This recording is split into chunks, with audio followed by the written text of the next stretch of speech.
أشهد أن لا إله إلا الله وحده لا شريك له وأشهد أن محمدا عبده ورسوله أما بعد فأعوذ بالله من الشيطان الرجيم بسم الله الرحمن الرحيم الحمد لله رب العالمين الرحمن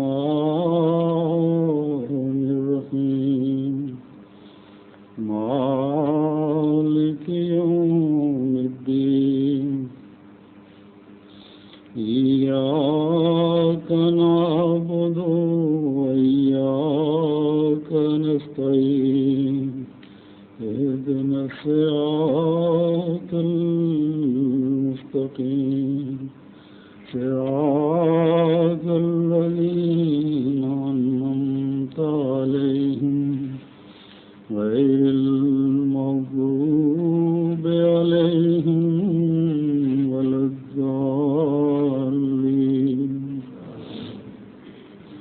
والذين تبوأوا الدار والإيمان من قبلهم يحبون من هاجر إليهم ولا يجدون في صدورهم حاجة مما أوتوا ويؤثرون على أنفسهم ولو كان بهم خصاصة ومن يوق شح نفسه فأولئك هم المفلحون.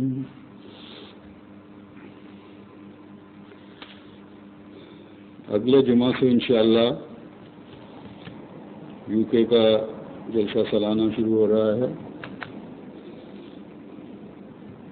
گو یہ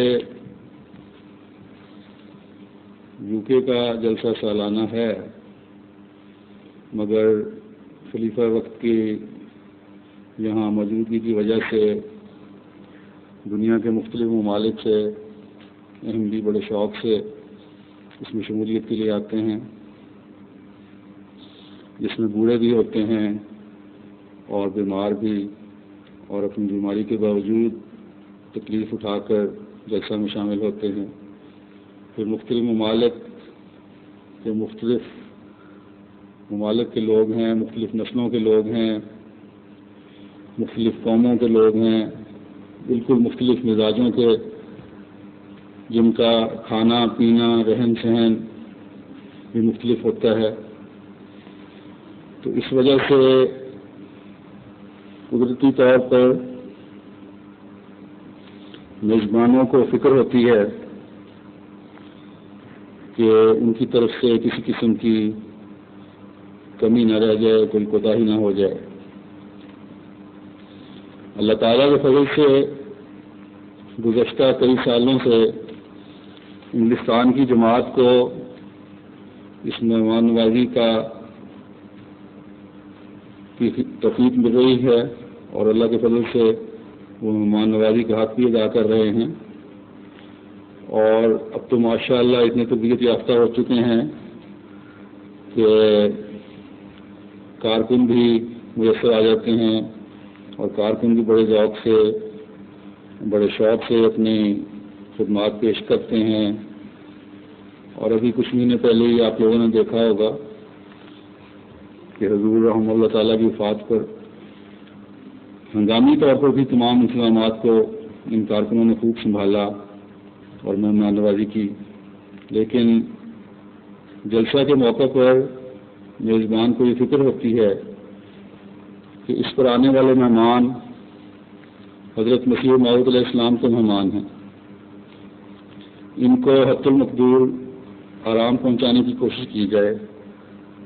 مرکزی انتظامیہ کو یہ فکر ہوتی ہے کہ مہمانوں کی خدمت بجا لانے والے تمام کارکن، کیونکہ والنٹیئرز ہوتے ہیں، اور مختلف مزاج کے ہوتے ہیں، تو کسی کارکن سے کسی مہمان کے لیے کوئی زیادتی کا کلمہ منہ سے نہ نکل جائے، کسی سے کوئی زیادتی نہ ہو جائے۔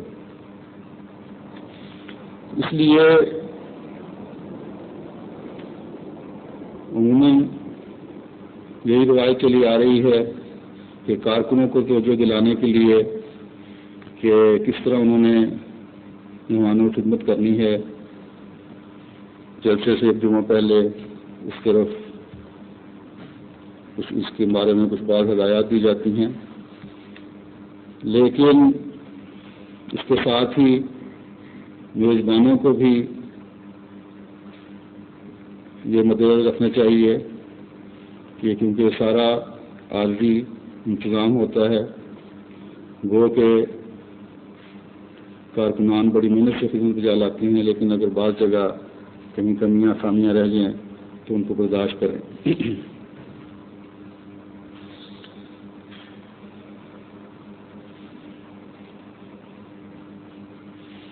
کارکنان کے لیے میں اب کچھ باتیں پیش کروں گا جس سے یہ احساس ہو کہ اللہ اور اس کے رسول صلی اللہ علیہ وسلم ہم سے مہمانوں کی خدمت کے بارے میں کیا توقعات رکھتے ہیں۔ یہاں ایک بات کی اور وضاحت کر دوں کہ جس طرح تمام کارکنان کے لیے جلسہ میں شامل ہونے والا ہر شخص مہمان کی حیثیت رکھتا ہے، اسی طرح ہندوستان کی پوری جماعت کے لیے دوسرے ملکوں سے آنے والے ہر احمدی مہمان کی حیثیت رکھتے ہیں۔ بس اگر ایسا کوئی موقع پیدا ہو کہ جہاں آپ کو قربانی دینی پڑے تو غیر ملکیوں کے لیے، جو باہر سے آنے والے مہمان ہیں، ان کے لیے یہاں کے مقامی لوگ قربانی دیں۔ ایک حدیث پیش کرتا ہوں۔ حضرت ابو ہریرہ بیان کرتے ہیں کہ ایک شخص نبی اکرم صلی اللہ علیہ وسلم کے پاس آیا، آپ نے اپنی ازواج کی طرف پیغام بھجوایا، انہوں نے عرض کیا کہ ہمارے پاس تو پانی کے سوا کچھ نہیں۔ اس پر حضور صلی اللہ علیہ وسلم نے صحابہ سے فرمایا، اس مہمان کے کھانے کا بندوبست کون کرے گا؟ ایک انصاری نے عرض کیا، حضور میں انتظام کرتا ہوں۔ چنانچہ وہ اس کے ساتھ گھر گیا اور اپنی بیوی سے کہا، حضرت صلی اللہ علیہ وسلم کے مہمان کی خاطر مدارت کا انتظام کرو۔ بیوی نے جواباً کہا، گھر میں تو صرف بچوں کے کھانے کے لیے ہے۔ انصاری نے کہا، کھانا تیار کرو، پھر چراغ جلاؤ، اور جب بچوں کے کھانے کا وقت آئے تو ان کو بہلا کر سلا دو۔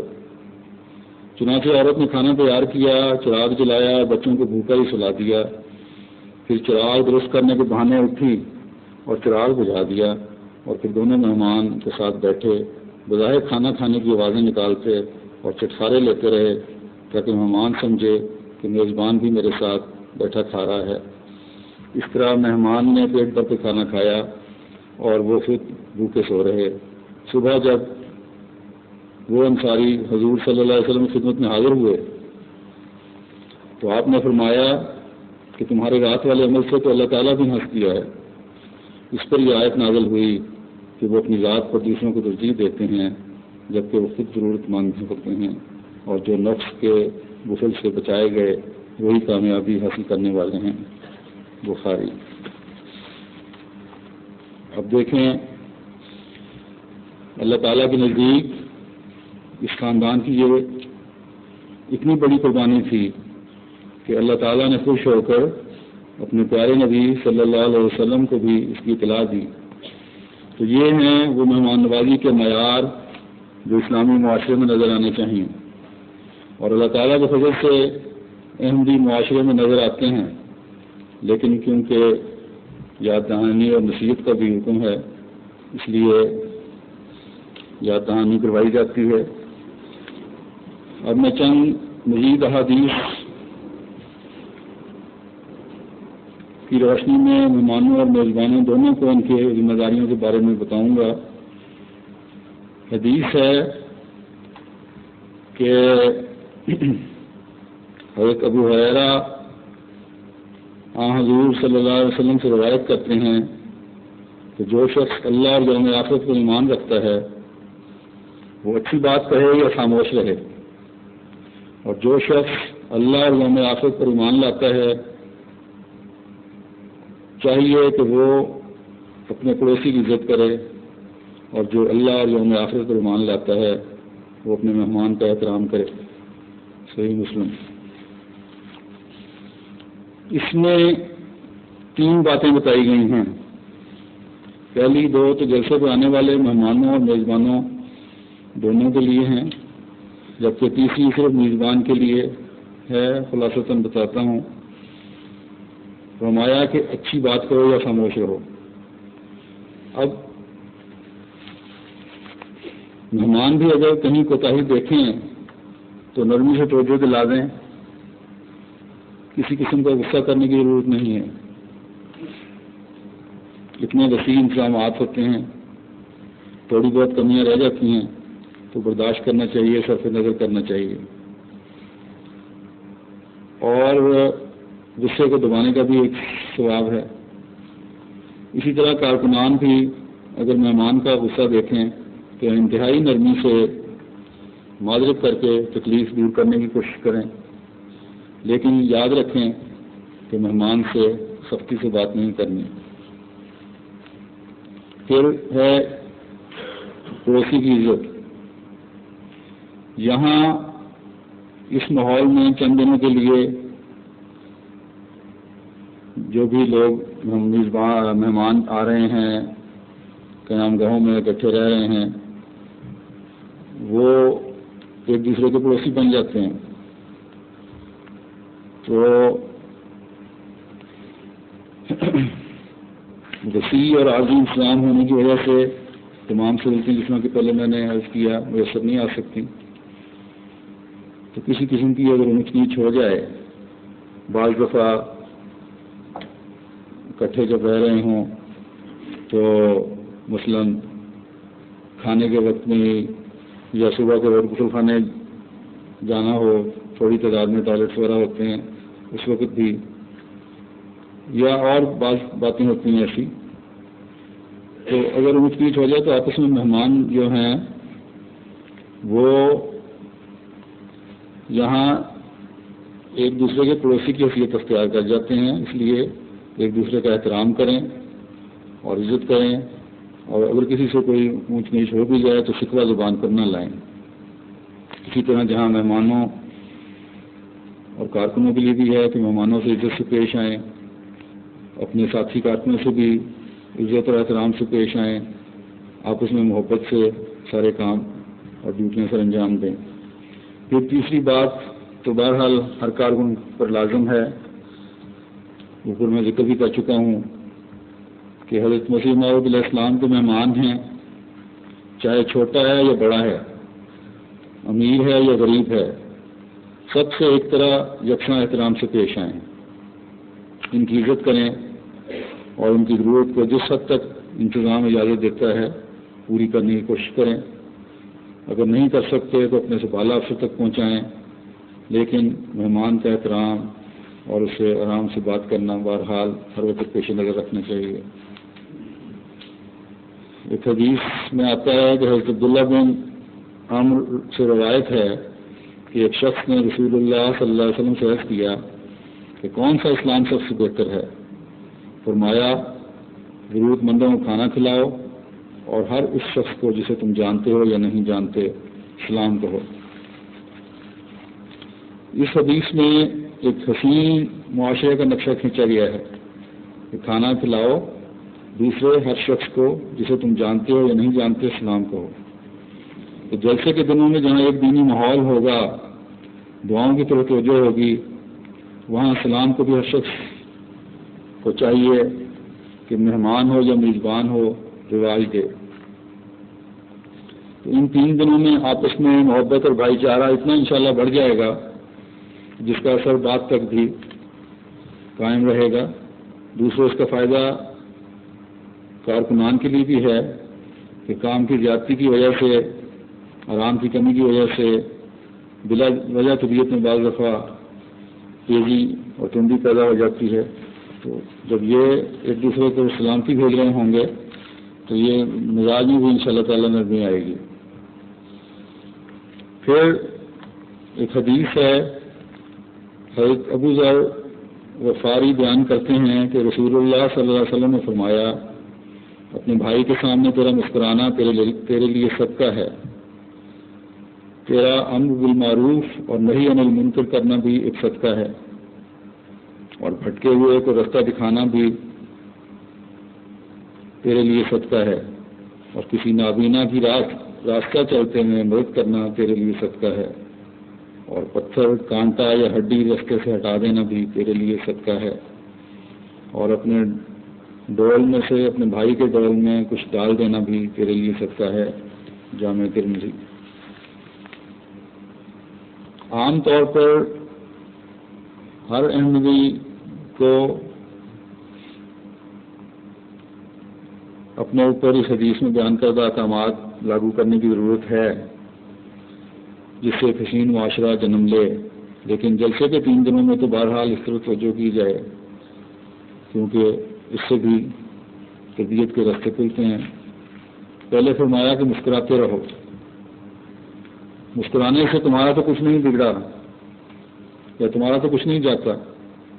ایک دوسرے سے ملو تو مسکراتے ہوئے ملو. اگر کوئی رنجشیں تھیں تو ان 3 دنوں میں اپنی مسکراہٹوں سے انہیں ختم کر دو. دوسری بات یہ کہ نیکیوں کو پھیلاؤ، نیکیوں کی تلقین کرو اور بری باتوں سے روکو. تو یہ تو اس جلسہ کی غرض و غایت ہی ہے. اس لیے جو جلسہ پر آئے ہیں وہ ادھر ادھر پھرنے کے بجائے جلسہ کے پروگراموں سے بھرپور فائدہ اٹھائیں، اس میں بھرپور حصہ لیں. پھر خدمت خلق کے کام ہیں. یہ ضروری نہیں ہے کہ صرف خدمت خلق کے پر معمور کارکن ہی یہ کام کریں. تمام کارکنان کا فرض ہے کہ کسی کو مدد کی اگر ضرورت ہے، راستہ دکھانے کی ضرورت ہے تو اس ضرورت کو پورا کریں. راستے کی صفائی کا حکم ہے. جلسے کے دنوں میں راستوں کی صفائی کے علاوہ گراؤنڈ میں بھی اور جلسہ گاہ میں بھی بچے بڑے جب گند کر دیتے ہیں تو قطع نظر اس کے کہ یہ کس کی ڈیوٹی ہے، جو بھی گند دیکھے اس کو اٹھا کر جہاں بھی کوڑا پھینکنے کے لیے ڈبے وغیرہ ڈسٹ بن وغیرہ رکھے گئے ہیں ان میں پھینکیں. اور مہمان بھی اور میزبان بھی دونوں ان چیزوں کا خیال رکھیں. یہ صرف کارکنان یا میزبانوں کا کام نہیں ہے، بلکہ جو بھی دیکھے جیسا میں جو بھی شامل ہونے آیا ہے اگر گندگی دیکھے تو اس کو صاف کرے. کوئی ڈبے پڑے ہیں، گلاس پڑے ہیں، کوئی ریپر پڑے ہیں، کوئی اس قسم کی چیز اٹھا کے فوراً ڈسٹ بن میں ڈالیں.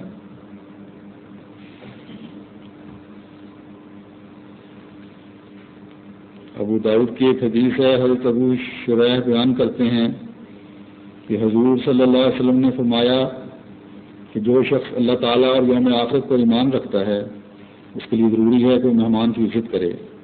1 دن رات تک اس کی خدمت اس کا انعام شمار ہوگی، جبکہ 3 دن تک مہمان نوازی ہوگی.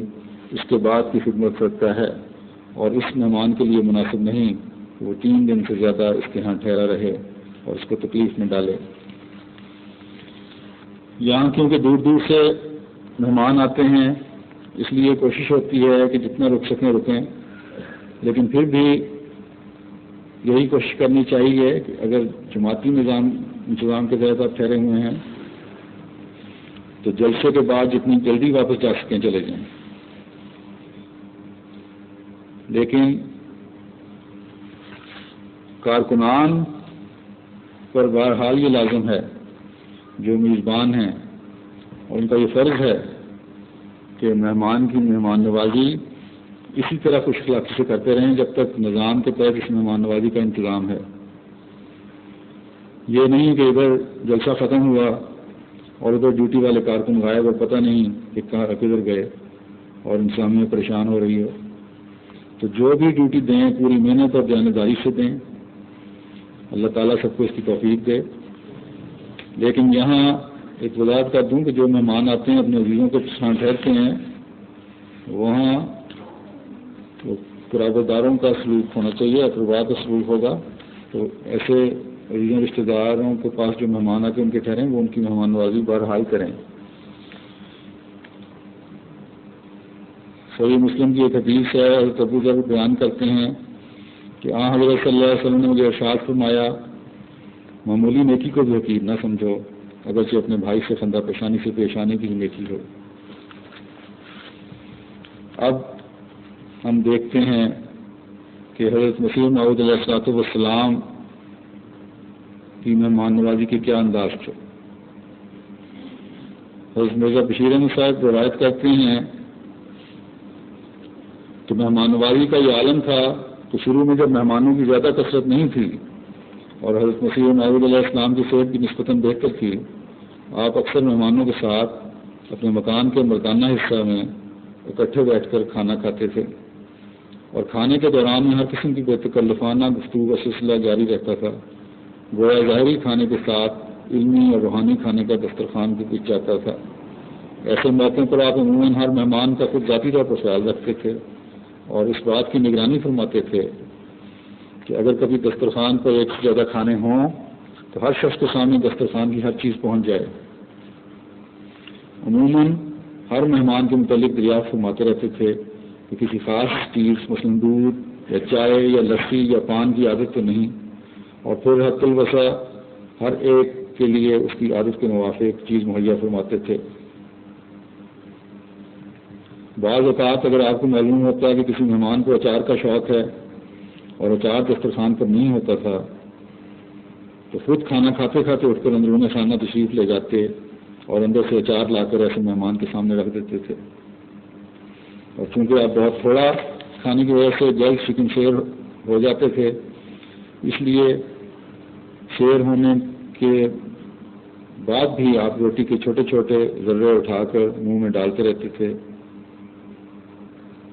تاکہ کوئی مہمان اس خیال سے کہ آپ نے کھانا چھوڑ دیا ہے دسترخوان سے بھوکا ہی نہ اٹھ جائے۔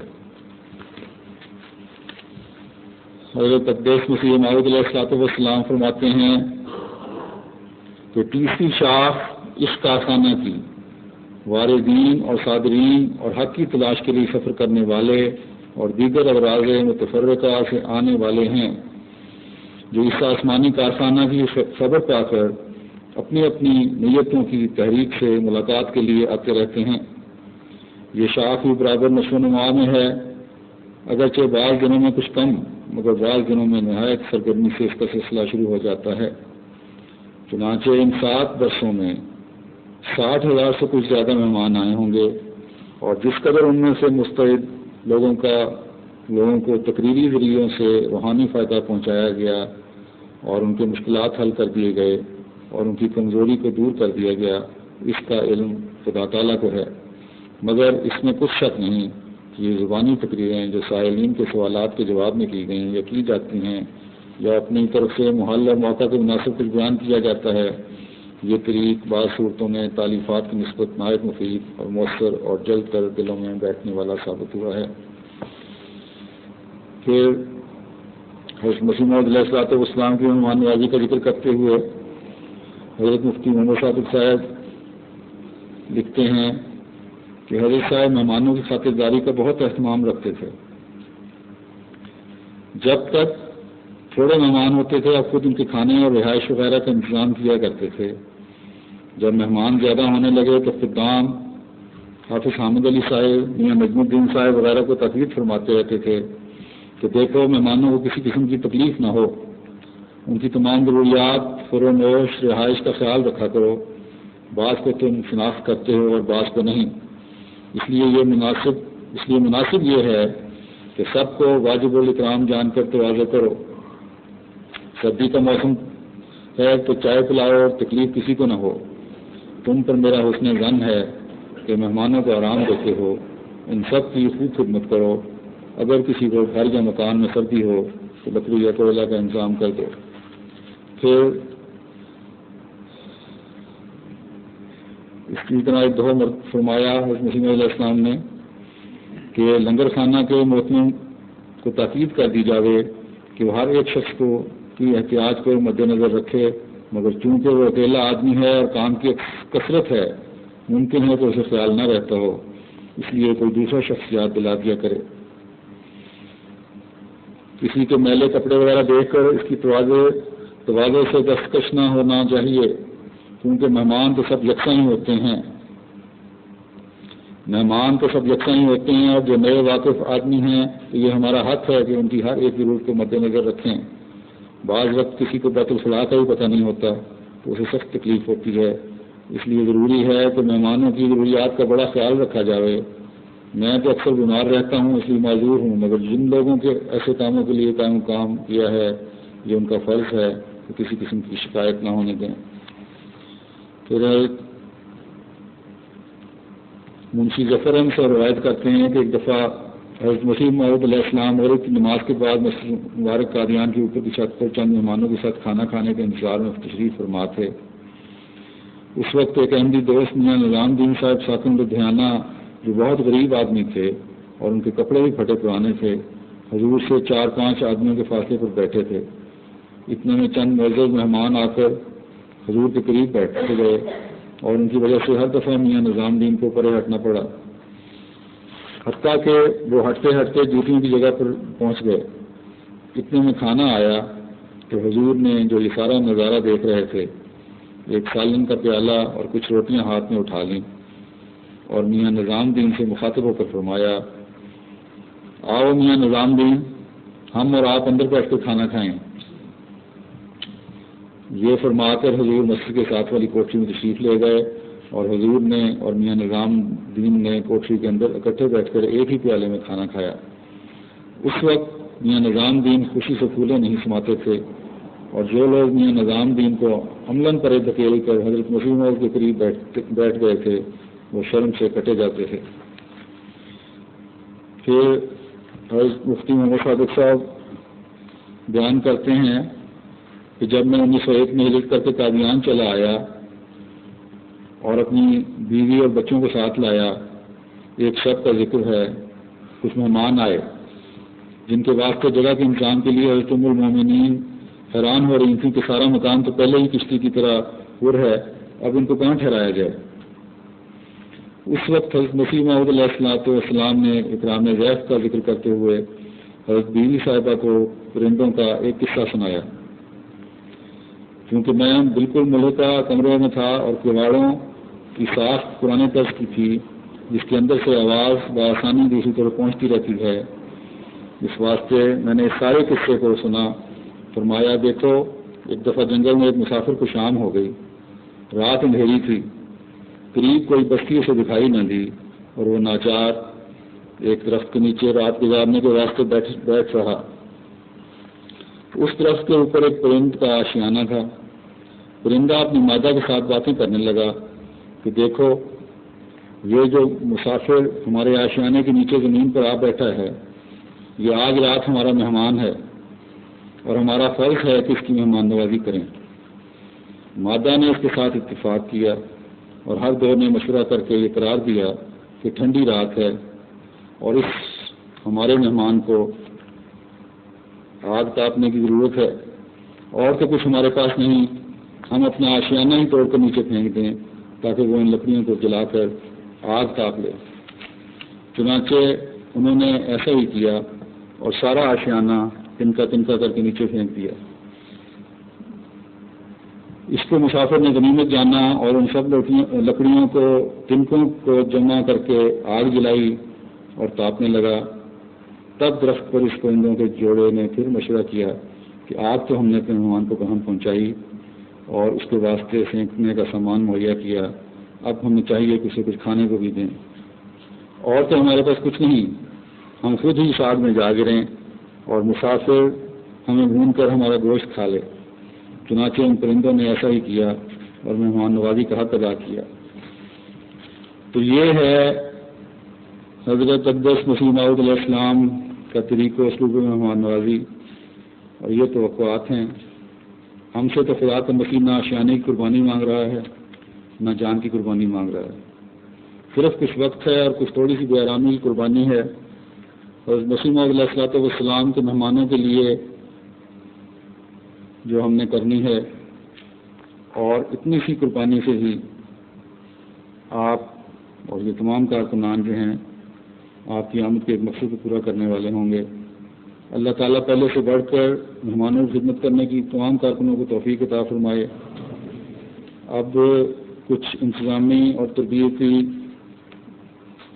ہدایات ہیں جو میزبانوں اور مہمانوں دونوں کے لیے، وہ میں اس وقت آپ کو بتاتا ہوں، اور کوشش کریں تمام امور کو اس اسلوبی سر انجام دینے کے لیے کہ ان پر عمل کیا جائے۔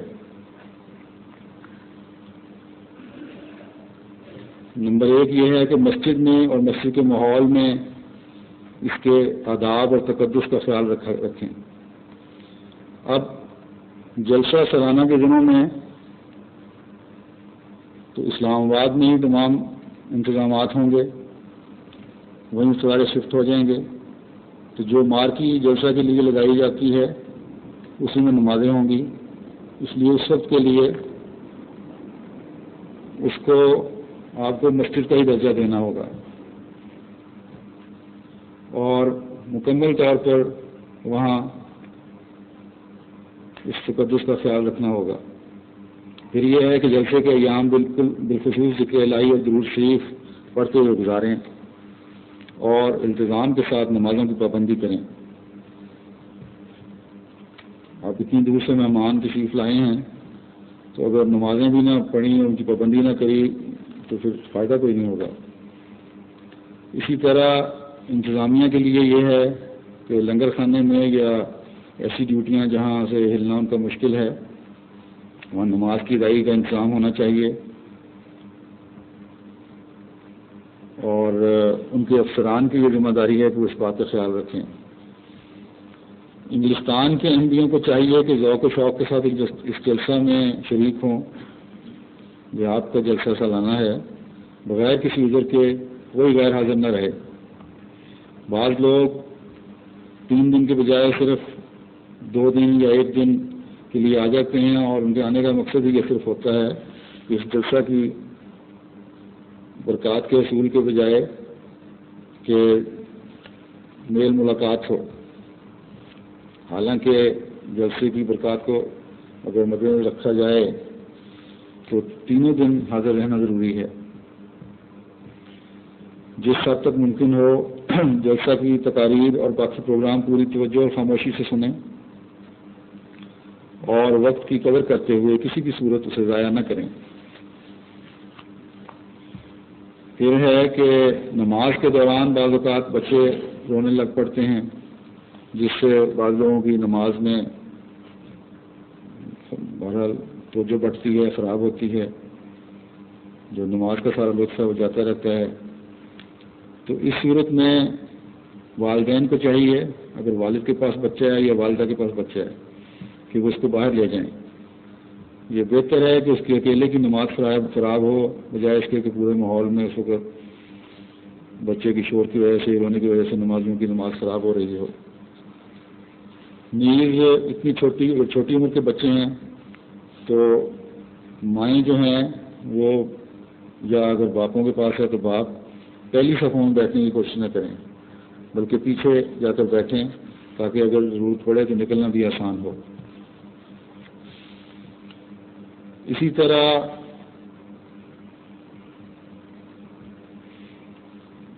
نمازوں کے دوران اپنے موبائل فون بھی بند رکھیں۔ بعضوں کو عادت ہوتی ہے فون لے کر نمازوں پہ آ جاتے ہیں، اور پھر جب گھنٹیاں بجنا شروع ہوتی ہیں بالکل توجہ بڑھ جاتی ہے نماز سے۔ اور جلسے کے تقریروں کے دوران بھی مائیں اپنے بچوں کو خاموش رکھنے کی کوشش کرتی رہیں، اور اس کے لیے بہتر یہی ہے کہ پیچھے جا کر بیٹھیں۔ پھر یہ ہے کہ فضول گفتگو سے اجتناب کریں، باہمی گفتگو میں دھیما پن اور وقار قائم رکھیں، تلخ گفتگو سے اجتناب کریں، جیسے کہ میں پہلے بھی ذکر کر چکا ہوں کہ آپس میں ایک دوسرے کے جذبات کا خیال رکھیں، کسی بھی قسم کی تلخی پیدا نہیں ہونی چاہیے، نہ مہمانوں کی آپس میں، نہ مہمانوں اور میزبانوں کی، نہ میزبانوں کی آپس میں، تو کسی بھی شکل میں کوئی تلخی نہ ہو، بلکہ ایک روحانی ماحول ہو جو ہر دیکھنے والے کو نظر آتا ہو. اور پھر یہ ہے کہ بعض لوگ بلند آواز سے عادتاً تو میں کر کے باتیں کر رہے ہوتے ہیں یا ٹولیوں کی صورت میں بیٹھ کر کہکے لگا رہے ہوتے ہیں. تو ان دنوں میں ان تمام چیزوں سے جس حد تک پرہیز کر سکتے ہیں کریں، بلکہ مکمل طور پر پرہیز کرنے کی کوشش کریں. ویسے بھی یہ ایسی اچھی عادت نہیں ہے.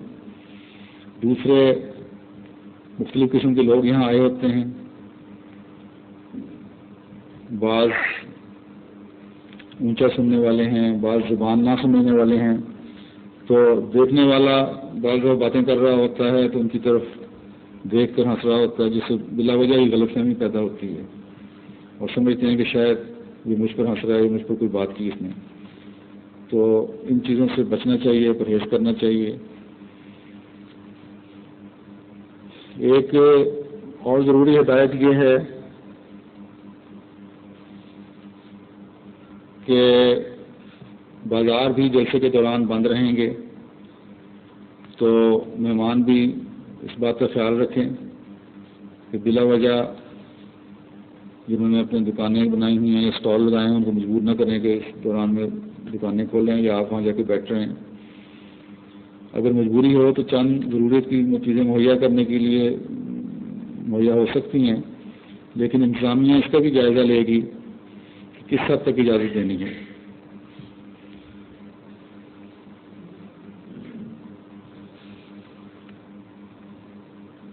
یہ ہے کہ اسلام آباد کے ماحول میں تنگ سڑکوں پر چلنے میں احتیاط اور شور و غل سے پرہیز کریں. یہ باہر سے آنے والوں کے لیے خاص طور پر یہ بات یاد رکھنے کی ضرورت ہے کہ اس ماحول میں یہ نہ سمجھیں کہ آبادی نہیں ہے، اس دل بہر تھوڑی بہت آبادی ہوتی ہے تو بلا وجہ شور و غل نہیں ہونا چاہیے. پھر گاڑیاں پارک کرتے وقت خیال رکھیں کہ وہ لوگوں کے گھروں کے سامنے یا ممنوعہ جگہوں پر پارک نہ ہوں، نہ یہاں بیت الفضل کی سڑکوں پر نہ اسلام آباد میں.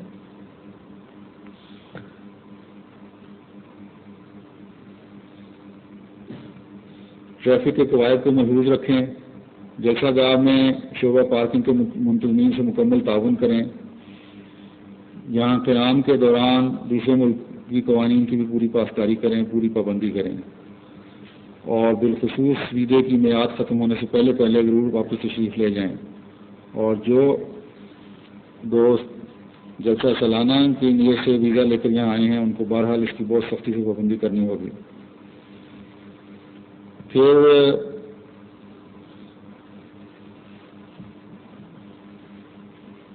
صفائی کے آداب ہیں. ٹوائلٹ میں صفائی کو محفوظ رکھیں. یاد رکھیں کہ صفائی بھی ایمان کا حصہ ہے. پھر یہ ہے خواتین کے لیے ہدایت ہے کہ خواتین گھومنے پھرنے میں احتیاط اور پردے کی رعایت رکھیں. تاہم جو خواتین احمدی مسلمان نہیں اور پردے کی ویسی پابندی نہیں کرتی ان سے صرف پردے کی درخواست کرنا ہی کافی ہے. ہرگز کوئی زبردستی کرنے کی ضرورت نہیں اور نہ یہ ہونی چاہیے. اگر کسی وجہ سے کسی احمدی کو بھی نقاب کی دقت ہو تو پھر ایسی خواتین میک اپ میں نہیں ہونی چاہیے. پھر سادہ رہیں کیونکہ میک اپ کرنا بہرحال مناسب نہیں. پھر سر ڈھانپنے کی عادت کو اچھی طرح سے رواج دیں. ایک ایسا ماحول پیدا ہو خواتین کی طرف سے بھی نظر آ رہا ہو کہ ایک روحانی ماحول میں ہم یہ دن بسر کر رہے ہیں. پردہ نہ کرنے کے بہانے نہیں تلاش ہونے چاہیے. اگر کوئی مجبوری ہے تو پھر بھی بہرحال جس حد تک حجاب ہے اس کو قائم رکھنا چاہیے اور بہرحال یہ حکم بھی ہے. پھر ایک ہدایت ان لوگوں کے لیے ہے جو بعض دفعہ عموماً تو یہ نہیں ہوتا لیکن بعض دفعہ بعض مقامی لوگ لفٹ دیتے ہیں مہمانوں کو، اس کے بعد پیسوں کا مطالبہ کرتے ہیں.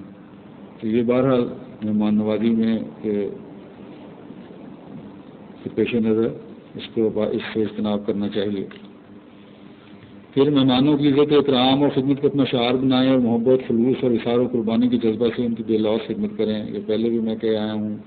کارکنان کو مہمانوں کے ساتھ نرم لہجہ اور خوش دلی سے بات کرنی چاہیے. اس میں پہلے بھی حدیث کے حوالے سے میں عرض کر چکا ہوں. نظم و ضبط کا خیال رکھیں اور منتظمین جلسہ سے بھرپور تعاون کریں اور ان کی ہر طرح سے اطاعت کریں. پھر ایک چیز یہ دیکھنے میں آتی ہے کہ ان دنوں میں کھانے کا بڑا ضیاع ہوتا ہے. بعض دفعہ کھانے کے آداب میں تو یہ ہے کہ جتنا پلیٹ میں ڈالیں اس کو مکمل ختم کریں, کوئی ضیاع نہیں ہونا چاہیے. بلا وجہ اس میں آ کر زیادہ ڈال لیا یا دیکھا دیکھی ڈال لیا. بچوں کو بھی اپنے اس کی تلقین کریں کہ اس قسم کی کوئی حرکت نہیں ہونی چاہیے جس کا دوسروں پر برا اثر پڑ رہا ہو. اور یہ بھی دیکھنے میں آیا ہے کہ جب یہ کھانا ضائع ہو رہا ہوتا ہے تو اکثر کارکنان کا یہ قصور نہیں ہوتا بلکہ لینے والے کا قصور ہوتا ہے. جس طرح کہ پہلے میں نے عرض کیا, اتنا ہی لیں جتنا آپ ختم کر سکیں. لیکن اگر کارکنان کے لیے بہرحال یہ ہدایت ہے, اگر کوئی مطالبہ کرتا ہے کہ مزید دو اور زیادہ لے لیتا ہے تو اس کو نرمی سے سمجھائیں. سختی سے کسی مہمان کو بھی انکار نہیں کرنا اور نہ یہ کسی کارکن کا حق ہے. پیار سے کہہ سکتے ہیں کہ ختم ہو جائے تو دوبارہ آ کر لے لیں. پھر صفائی کے متعلق پہلے ہی میں نے کہا تھا, غسل خانوں کی صفائی. یہاں یہ ہے کہ عمومی صفائی, کھانا جہاں آپ کھا رہے ہوں ان جگہوں پر. بعض لوگ کھانا کھا کر خالی برتنوں کو وہیں رکھ جاتے ہیں اور ڈسٹ بن میں نہیں ڈالتے. اور اب یہ معمولی سی بات ہے, ایک تو کارکنان کا کام بڑھ جاتا ہے, اس عرصے میں کوئی اور کام کر سکتے ہیں. دوسرے گندگی پھیلتی ہے جو ویسے بھی حکم ہے کہ صفائی بھی ایمان کا حصہ ہے. تو جیسا کہ پہلے میں عرض کیا تھا کہ سڑکوں کی اور گراؤنڈس کی اور جلسہ گاہ کی صفائی کریں تو ہر جگہ پورے ماحول کی صفائی ضروری ہے اور صفائی کا خاص طور پر خیال رکھیں. اس ماحول میں صفائی کا بہت خیال رکھا جاتا ہے, ظاہری صفائی جو ہے. تو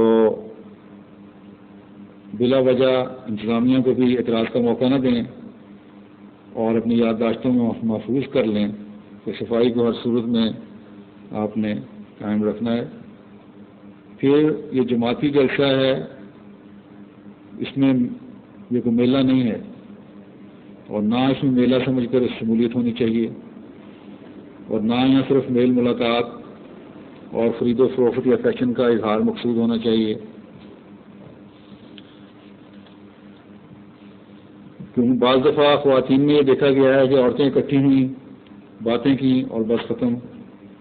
تو یہ پتہ ہی نہیں ہوتا کہ کیا تقریریں ہوئیں اور کیا کہا گیا, کس قسم کے تربیتی پروگرام تھے.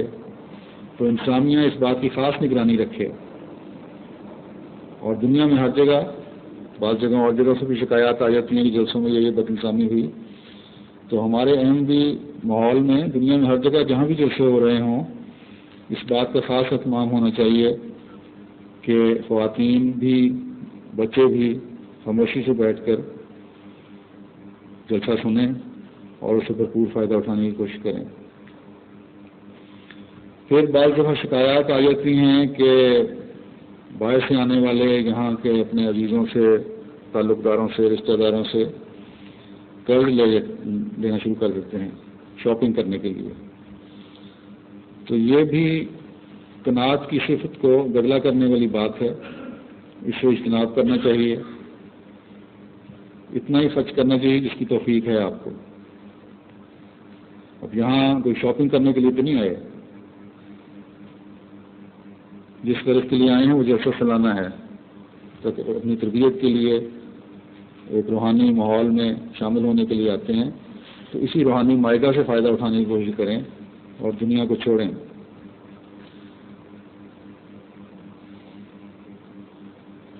جیسا کہ میں نے پہلے عرض کیا تھا مہمان نوازی کے سلسلے میں کہ 3 دن کی مہمان نوازی تو ہے, لیکن جو لوگ اپنے عزیزوں اور رشتہ داروں کے گھروں میں ٹھہرتے ہیں تو اگر وہ شوق سے ان کو ٹھہرا بھی لیا جائے تو ہرگز مہمان نوازی نہیں، بلکہ اقربا کے حق میں آتے ہیں، ان کو جتنا ٹھہرا سکتے ہیں ٹھہرائیں۔ یہ نہیں کہ انتظامیہ نے کہہ دیا تھا کہ 3 دن سے زیادہ نہ ٹھہرو تو اپنے تعلقات ہی بگاڑ لیں۔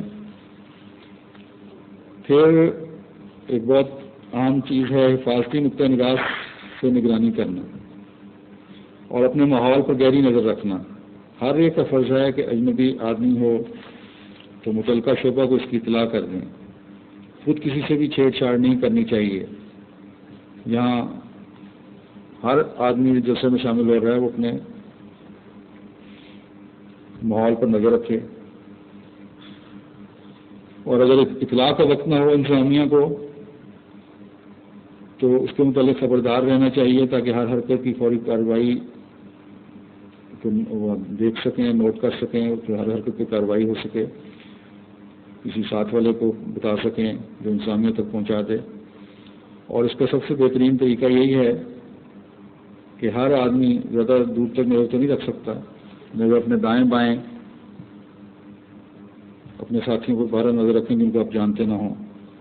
تو یہی بہت بڑی سیکورٹی ہے ہماری جماعت احمدیہ کی۔ شاید بعض وجوہ کی بنا پر انتظامیہ اپنا چیکنگ کا نظام شاید اس دفعہ جلسے پر سخت کرے، تو ان سے مکمل تعاون کریں، اور خاص طور پر خواتین، ان میں صبر کچھ کم ہوتا ہے، جلدی بے صبر ہو جاتی ہیں، تو ان کو بھی مکمل تعاون کرنا چاہیے۔ یہ بھی ہماری ٹریننگ کا ایک حصہ ہے اور آپ کے فائدے کے لیے ہی ہے، تو اس بارے میں خاص تعاون کی اپیل ہے۔ اسلام آباد کی حدود میں داخلے سے قبل متعلقہ حفاظتی عملے کے سامنے خود ہی چیکنگ کے لیے پیش ہو جایا کریں۔ سب سے بہتر طریقہ یہی ہے حفاظت کا، اور یہ تاثر نہ پڑے کہ آپ مجبوراً آمادہ کیے گئے ہیں۔ ہر وقت شناختی کارڈ لگا کر رکھیں، اور اگر کوئی اس کے بغیر نظر آئے تو اس کو بھی نرمی سے توجہ دلا دیں۔ اس سے ایک تو انتظامیہ کو پتہ لگتا رہے گا کہ ہر ایک کارڈ ایشو ہوا ہے، اور یہ تو پتہ ہی ہے کہ ہر ایک کا کارڈ ایشو ہے، اس سے یہ پتہ لگ جائے گا جو کارڈ کے بغیر ہے وہ اس کی چیکنگ کرنی ہے۔ دوسرے، ہر آنے والا مہمان یا جو بھی شامل ہو رہا ہے جلسے میں، اس کو بھی یہ احساس ہوگا کہ یہ کارڈ کے بغیر ہے، اس پر نظر رکھنے کی ضرورت ہے۔ پھر یہ ہے کہ قیمتی اشیاء اور نقدی وغیرہ کی خاص حفاظت کا خیال رکھیں، اور یہ آپ لوگوں کی خود ذمہ داری ہے، انتظامیہ ہرگز اس کی ذمہ داری نہیں لے گی۔ اور سب سے ضروری بات یہ ہے کہ اس جلسہ کو ہرگز عام دنیاوی جلسوں یا میلوں کی طرح نہ سمجھا جائے۔ حضرت اقدس مسیح موعود علیہ الصلوۃ والسلام فرماتے ہیں کہ جلسہ ایسا تو نہیں کہ دنیا کے میلوں کی طرح خواہ مخواہ التزام اس کا لازم ہے، بلکہ اس کا انعقاد صحت نیت اور حسن ثمرات پر موقوف ہے۔ پھر آپ فرماتے ہیں یہ دنیا کے تماشوں میں سے کوئی تماشا نہیں۔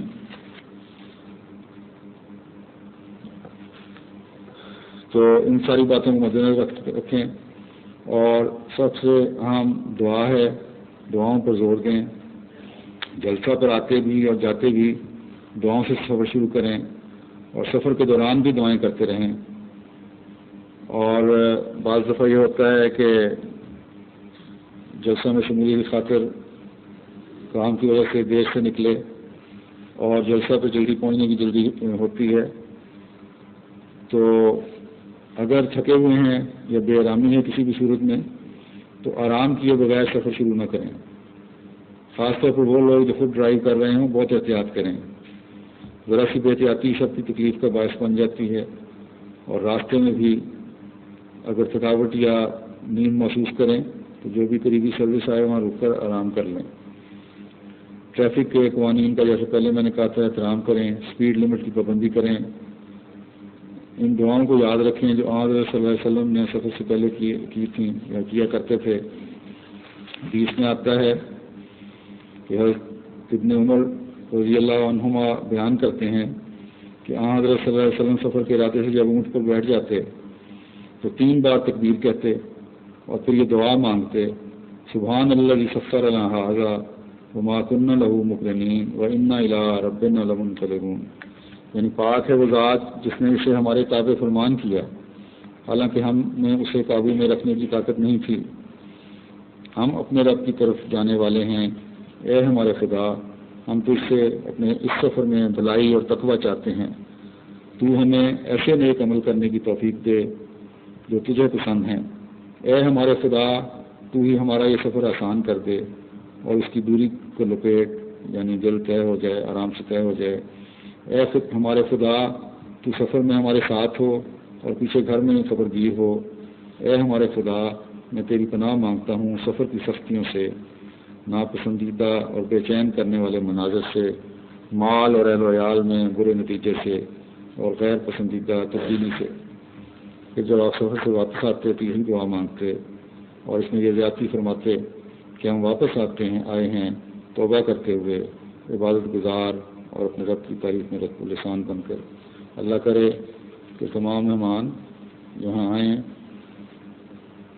اور جلسے کے تمام فیوز سے فیض یاب ہوں، برکات سے فیض یاب ہوں اور اپنی ڈولیاں بھر کر جائیں۔